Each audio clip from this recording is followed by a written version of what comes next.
സംസ്ഥാനത്തിന്റെ സാമ്പത്തിക സ്ഥിതി സംബന്ധിച്ച ധവളപത്രം ഞാൻ മേശപ്പുറത്ത് വയ്ക്കുന്നു. ഒരു ധവളപത്രം അവതരിപ്പിക്കുമ്പോൾ ഗവൺമെന്റ് ഡോക്യുമെന്റ് എല്ലാം നോക്കിയിട്ടാണ് സർ വെക്കേണ്ടത്. ഞാൻ കഴിഞ്ഞ 5 വർഷക്കാലമായി സഭയിൽ എത്രയോ കാര്യങ്ങൾ കണ്ടത് അങ്ങനെയാണ് സർ. നിയമസഭാ നടപടിക്രമങ്ങൾ അങ്ങ് 5 വർഷം അങ്ങേക്ക് അറിയാമെന്ന് പറഞ്ഞു. എനിക്ക് 25 വർഷം അറിയാവുന്ന ആളാണ്. ഇതാണ് നടപടിക്രമം, ഇതാണ് നടപടിക്രമം. അങ്ങ് പരിശോധിച്ചാൽ മതി. ഇതാണ് പൊളിറ്റിക്കൽ ഡോക്യുമെന്റ്. ഇതൊരു കൃത്യമായ പൊളിറ്റിക്കൽ ഡോക്യുമെന്റ് ആണ്. ഇതാണ് പൊളിറ്റിക്കൽ ഡോക്യുമെന്റ്. അങ്ങ് ഇത് വായിച്ചു നോക്കിയിട്ട് പോലില്ലല്ലോ. വായിച്ചു പോലും നോക്കാതെ അങ്ങയുടെ കയ്യിൽ ഇപ്പൊ കോപ്പി എത്തുന്നേ ഉള്ളൂ. അതിനു മുമ്പ് ഇതൊരു പൊളിറ്റിക്കൽ ഡോക്യുമെന്റ് ആണ് അങ്ങ് എങ്ങനെയാണ് മുൻകൂട്ടി പറയുന്നത്? നടപടിക്രമങ്ങളുടെ ലംഘനം ഉണ്ടാകരുത് എന്നുള്ളതാണ് ഞങ്ങൾ ഉദ്ദേശിച്ചത്.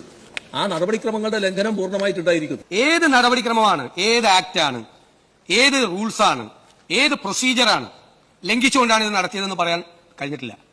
പിന്നെ ജസ്റ്റ് പറയാമല്ലോ. ധവളപത്രം തയ്യാറാക്കുന്നത് നമ്മുടെ ധനകാര്യ വകുപ്പായിരിക്കണമായിരുന്നു. അതിന്റെ വ്യതിയാനമാണ് വന്നിട്ടുള്ളത്. ഇതിനു മുൻപ് ഇങ്ങനെയാണ് ചെയ്തത്, അതുകൊണ്ട് നിങ്ങളും ഇങ്ങനെ ചെയ്യണം. ഞങ്ങൾക്ക് ഞങ്ങളുടേതായ രീതിയുണ്ട്. ഞാൻ പറഞ്ഞല്ലോ, നിങ്ങൾ പിന്തുടരുന്ന നയം തുടരാനല്ല ഞങ്ങൾ ഇവിടെ ഇരിക്കുന്നത്. ഞങ്ങളെ ജനങ്ങൾ ഇവിടെ ഇരുത്തിയിരിക്കുന്നത് അതിനല്ല. ആ നയങ്ങൾക്ക് മാറ്റമുണ്ടാകണം, ആ സമീപനങ്ങൾക്ക് മാറ്റമുണ്ടാകണം.